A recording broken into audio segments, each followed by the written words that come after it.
재외동포청이 한국 시간 5일 공식 출범했습니다. 팬데믹으로 유예됐던 학자금 대출 상환이 9월부터 재개될 것으로 보입니다.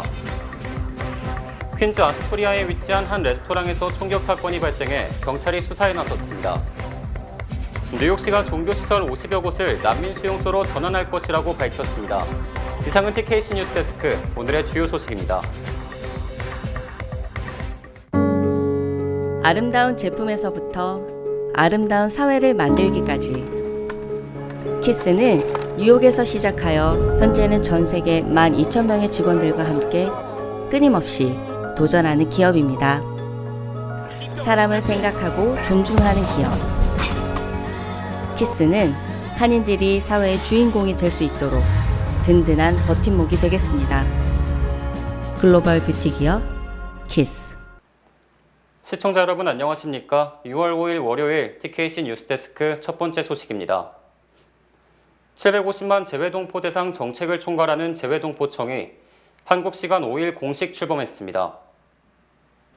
윤석열 한국 대통령은 한국 시간 5일 오전 10시 인천 연수구 부영 송도타워에서 재외동포청 공식 출범을 선언하고 이기철 초대 재외동포청장에게 임명장을 수여했습니다. 윤 대통령은 또 재외동포청 현판을 전달하고 재외동포청은 우리나라의 높아진 위상과 국격에 걸맞는 재외동포 전담기구며 앞으로 재외동포를 보호하고 지원하는 것은 물론 재외동포와 무국 간 교류와 협력의 연결고리 역할을 할 것이라고 강조했습니다. 윤 대통령은 재외동포 여러분은 모국과 동포사회가 함께 성장할 기회를 간절히 원하고 있으며 대한민국은 그 기대에 부응하고자 한다며 750만 재외동포와 모국의 공동발전을 주장했습니다. 윤 대통령은 인천은 120년 전 하와이로 향하는 이민선이 출발했던 재외동포의 뿌리며 인천이 재외동포청 유치로 더욱 활기찬 국제도시로 성장할 것이라고 밝혔습니다. 한편 재외동포청은 인천 송도의 본청 외에 서울 종로구 트윈트리타워 15층의 통합 민원실을 마련하고 5일부터 서비스를 시작했습니다. 팬데믹으로 유예됐던 학자금 대출 상환이 9월부터 재개될 것으로 보입니다. 조 바이든 대통령과 케빈 메카시 하원의장의 미국 부채 상향 협상안에 연방학자금 대출 상환 유예를 올 여름으로 끝낸다는 내용도 포함되어 있습니다. 협상안에 따르면 8월 30일 이후 유예가 종료될 예정입니다. 하지만 현재 대법원에 계류 중인 바이든 대통령의 최대 $2만 학자금 부채 탕감 계획에는 영향을 미치지 않습니다. 대법원은 수주일 내에 바이든 탕감안의 합법성 여부를 결정하게 되는데 현재 많은 공화당 의원들은 탕감 계획의 철회를 요구하고 있습니다. 하지만 진보 진영은 바이든 행정부가 지난해 약속했던 학자금 탕감 계획이 실행될 때까지 상환 유예를 계속 유지시켜야 한다며 이번 합의안을 반대하고 나섰습니다. 바이든 행정부는 팬데믹으로 시작된 학자금 상환 유예 종료일을 수차례 연기해왔지만 이번 부채 상환 협상으로 인해 완전히 배제됐습니다. 합의안은 교육부 장관이 더 이상 연기를 결정할 수 있는 권한을 금지하는 내용을 담고 있지만 교육부가 언제부터 상환을 재개해야 하는지에 대해서는 구체적으로 언급되지 않았습니다. 퀸즈 아스토리아에 위치한 한 레스토랑에서 총격 사건이 발생한 가운데 범인이 현장을 달아나 경찰이 수사에 나섰습니다. 뉴욕시경은 지난 3일 오후 3시 30분경 퀸즈 아스토리아의 보이샤키 레스토랑에서 총격 사건이 발생했다고 밝혔습니다. 사건 당시 레스토랑에는 식사를 하던 사람들로 가득했지만 다행히 총에 맞아 부상을 당하거나 숨진 사람은 없었습니다. 감시 카메라 영상에 따르면 빨간색 후드티를 입은 남성이 얼굴을 가린 채 레스토랑 안으로 들어왔고 가방에 있던 총을 꺼내 총격을 가하는 장면이 담겼습니다. 경찰은 범인이 현장을 달아났고 현재 수사에 착수했으며 사건에 대해 아는 사람은 누구든 신고해 줄 것을 부탁했습니다. 한편 이 레스토랑에서는 지난 수요일에도 한 차례 폭행 사건이 있었다고 레스토랑 주인은 덧붙였습니다. 감시 카메라에는 야구 방망이를 든 한 남성이 방망이를 휘두르며 직원들과 몸싸움을 하는 장면도 기록됐습니다. 뉴욕시가 종교시설 50여 곳을 난민 수용소로 전환할 것이라고 밝혔습니다. 에릭 아담스 뉴욕시장은 오늘 뉴욕시의 난민 유입 문제 해결을 위해 뉴욕 재난 종교관 서비스 NYDIS와의 새로운 2년 파트너십을 체결했다고 밝혔습니다. NYDIS는 5개 보로에 걸쳐 종교시설 50여 곳을 난민 수용소로 제공할 예정이며 한 곳에 최대 19명의 성인 남성을 수용해 최대 1,000명에 가까운 난민 신청자들이 이용할 수 있게 됩니다. 뉴욕시는 추후에 종교시설 내 수용을 더욱 확장할 가능성도 있다고 전했습니다. 이에 대해 아담스 시장은 어떤 종교든 도움을 필요로 하는 사람들을 돌보는 것은 공통된 가치라며 이번 파트너십 체결을 자랑스럽게 생각한다고 성명을 통해 밝혔습니다. 뉴욕시는 현재까지 난민 수용소로 사용할 수 있는 500개 이상의 장소를 검토 중에 있으며 최근 캐시 호컬 주지사는 존 F 케네디 공항의 경납고를 임시 수용소로 개방할 것이라고 밝혔습니다. 존 F 케네디 공항 경납고는 약 1,000명의 난민 신청자들을 수용할 수 있을 것으로 보입니다. 맨해튼 그레이머시 파크에서 음주운전을 하던 차량이 인도로 돌진해 보행자가 숨지는 사건이 발생했습니다. 뉴욕시경은 어제 오후 8시경 21스트리트 3에비뉴에서 현대 소나타 차량이 인도로 돌진하면서 보행자 1명이 사망하고 3명이 부상을 당해 병원에 입원하는 사건이 발생했다고 밝혔습니다. 운전자는 퀸즈에 거주하는 26세 마호브 알리로 사건 당시 음주운전을 했던 것으로 확인됐습니다. 이 사고로 23세 남성 보행자가 사망했고 26세 여성 보행자는 중태에 빠졌으며 나머지 피해자들은 부상을 입은 후 회복 중이라고 경찰은 전했습니다. 운전자는 부상을 입지 않았고 사고 직후 경찰에 구금됐으며 과실치사, 폭행, 음주운전 등의 혐의로 기소됐습니다. 이번 사고가 발생한 지역에는 뉴욕시가 난민 신청자들을 수용하고 있는 전 NYPD 경찰학교가 위치해 있어 경찰은 난민 신청자들 중 피해자는 없는지 조사 중에 있습니다. 북한이 핵탄두 소형화에 성공했고 본토, 특히 뉴욕까지 타격할 능력을 보유했다고 마이크 터너 하원 정보위원장이 밝혔습니다. 공화당 소속인 터너 위원장은 어제 ABC 방송에 출연해 북한의 핵 위협에 대해 우리는 억제력 플러스 방어력 개념으로 가야 한다. 이는 공격적인 미사일 방어 시스템을 의미한다고 주장했습니다. 특히 터너 위원장은 북한은 현재 핵무기 능력, 즉 미국을 타격하고 뉴욕시를 타격할 수 있는 능력을 보유하고 있다. 우리도 무기가 있고 그들도 무기가 있다.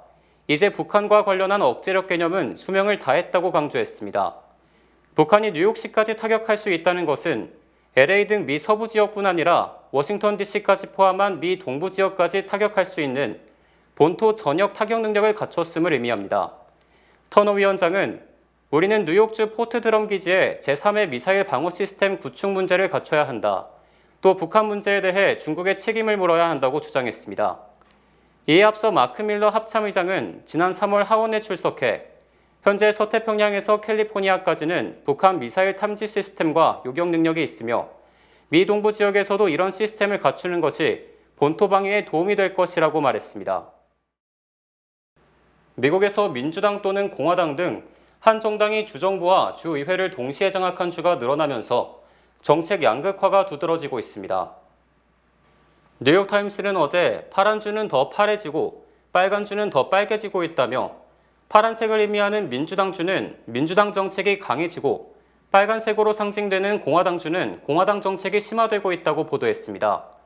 뉴욕타임스는 지난해 중간선거로 한 정당이 주정부와 주의회를 동시에 장악한 주가 39개로 30년 만에 최고를 기록했으며 이에 따라 공화당이 장악한 주는 낙태와 총기 규제, 성소수자 정책의 보수적 정책을, 민주당은 진보적 정책의 입법을 가속화하고 있습니다.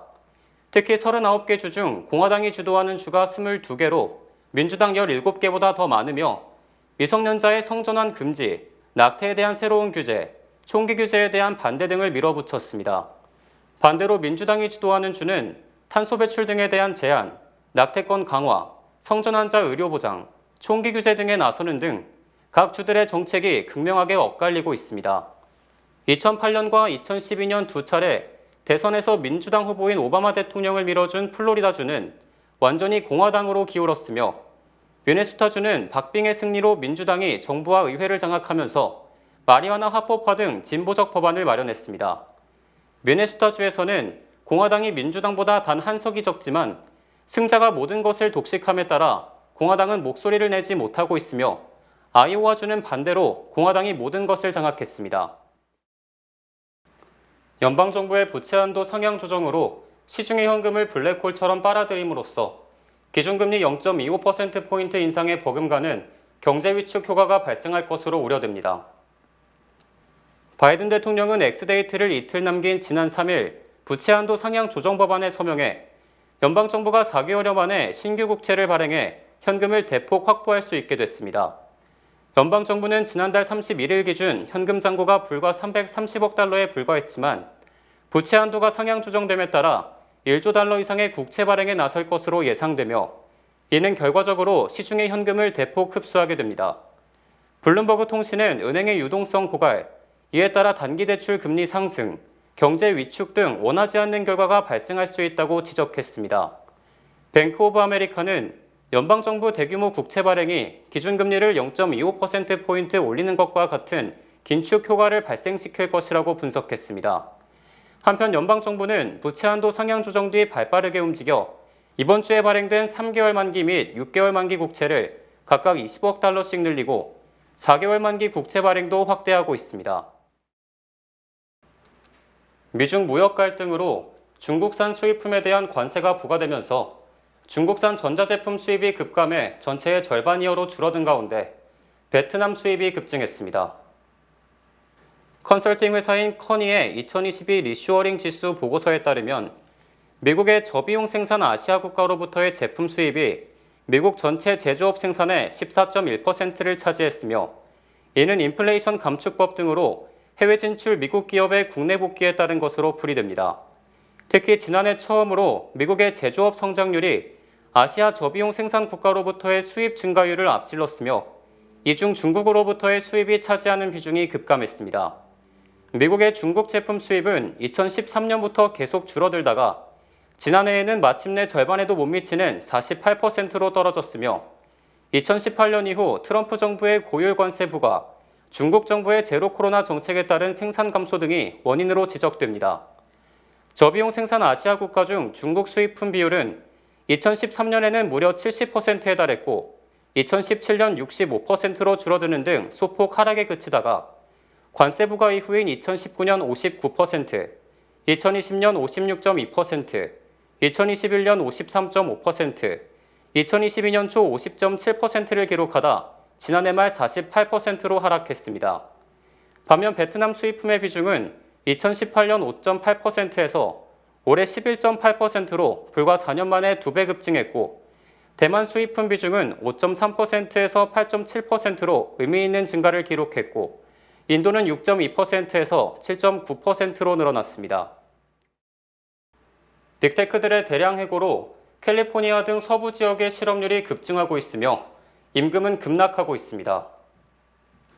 월스트리트저널은 지난 4월 캘리포니아 지역 실업률이 4.5%로 치솟았으며 워싱턴주가 4.3%, 오레곤주가 약 4%로 4월 미국 전체 평균 실업률 3.4%보다 크게 높았다고 밝혔습니다.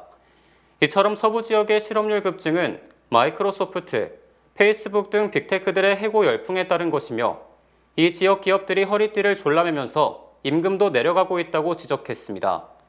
지난해 샌프란시스코 카운티 지역 주급은 전년보다 22.6% 급감했으며 시애틀을 포함한 킹스 카운티 지역은 5.4% 줄어 전국 356개 대형 카운티 임금 증가율 순위에서 339위에 그쳤습니다. 오레곤주의 워싱턴 카운티 역시 주급이 4.3% 줄어들면서 전국 356개 도시 중 임금 증가율이 319위로 최하위권으로 조사됐습니다.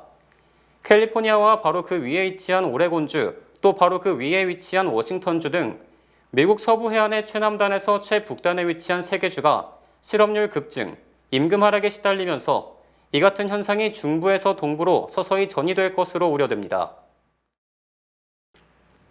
미국 주택 소유자들이 10여 년 전 유행했던 이른바 좀비 모기지 상품 때문에 주택 압류 위험에 직면했다고 월스트리트저널이 보도했습니다.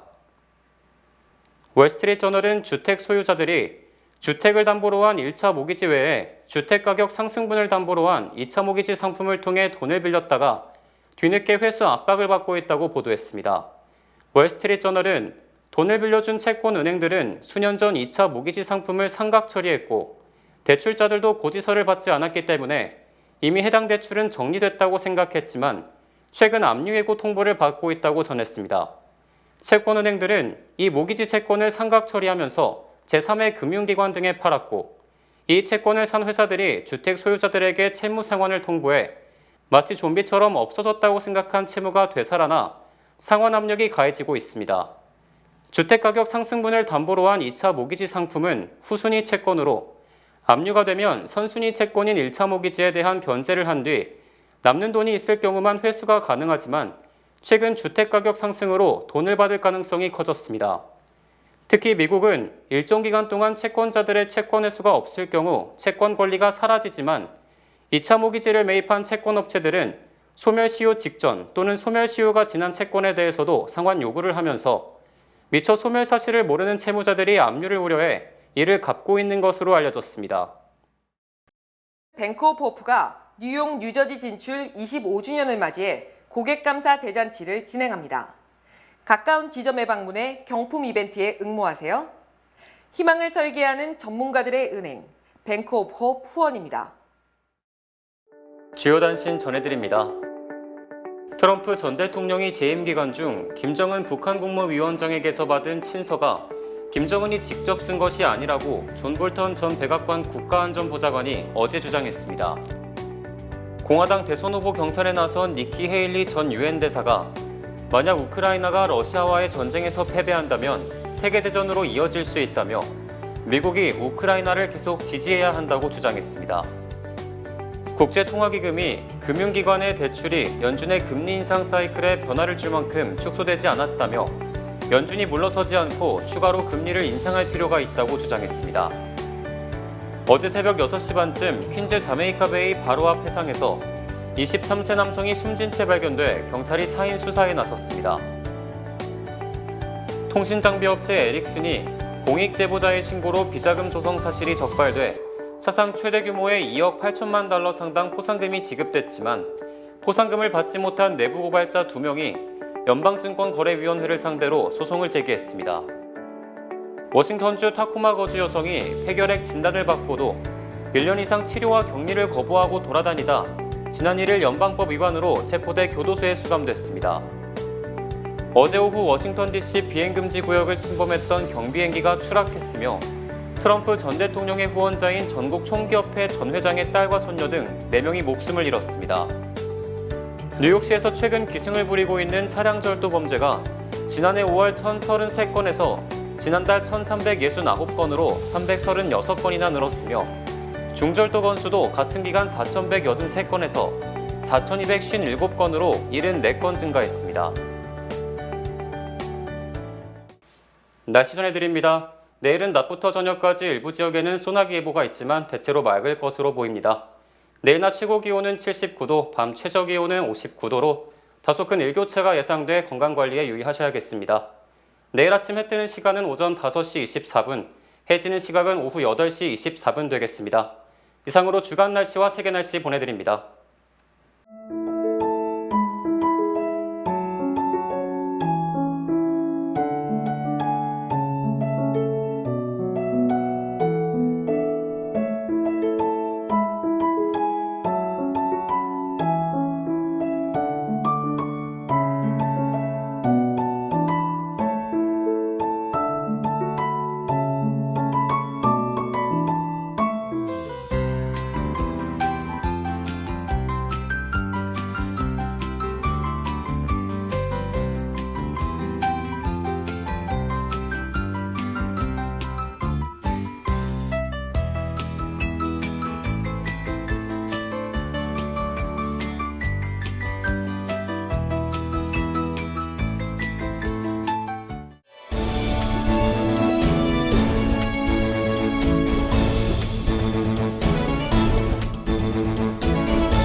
제38대 뉴욕 한인회 선거 후보 기호 2번 나스카운티 검사 출신 변호사 강진영. 1세대와 2세대가 단합되어 강력하고 멋지고 긍지와 자부심이 넘치는 한인 커뮤니티를 만들겠다는 포부로 뉴욕 한인회장 선거에 출마했습니다. 소송 전문 로펌을 시작으로 뉴욕 대법원 데니전 판사 보좌관, 뉴욕과 퀸즈 검찰청 준법률가에 이어 검사까지 현재는 로펌 파트너 변호사로 활동하고 있습니다. 뉴욕 한인회장 선거는 6월 11일 일요일 실시됩니다. 제38대 뉴욕 한인회 선거 후보 기호 1번 KCS 한인봉사센터 초대회장 김광석. 봉사하는 한인회, 개방하는 한인회, 도약하는 한인회를 만들겠다는 법으로 뉴욕 한인회장 선거에 출마했습니다. 30년 동안 KCS에서 봉사하며 초대회장을 역임하며 한미 헤리테이지 소사이어티 이사장, 미주 한상 총연재단 이사장으로 활동하고 있습니다. 뉴욕 한인회장 선거는 6월 11일 일요일 실시됩니다. 뉴욕 한인회 선거관리위원회가 투표 장소와 운영 시간을 알립니다. 맨해튼 투표소, 뉴욕 한인회관, K타운 32가 옛 우리은행 앞, 퀸즈 투표소, 플러싱 대동현회장, H마트 베이사이드 지점, 롱아일랜드 시티 뉴욕 장로교회, 뉴저지 투표소, 포트리 한남 체인, H마트 리치필드 지점, H마트 에디슨 지점, 롱아일랜드 투표소, H마트 제리코 지점, 스태튼 아일랜드 투표소, 만백성교회, 웨체스터 투표소, 스카스테일 어치브 태권도장 및 체육관. 투표소 운영 시간을 잘 확인해서 제38대 뉴욕 한인회장 선거에 한인들의 소중한 한 표를 꼭 행사하시기를 바랍니다. 뉴욕 한인회장 선거일은 6월 11일 일요일입니다. 6월 5일 월요일 TKC 뉴스데스크 여기서 마칩니다. 시청해주신 여러분 고맙습니다.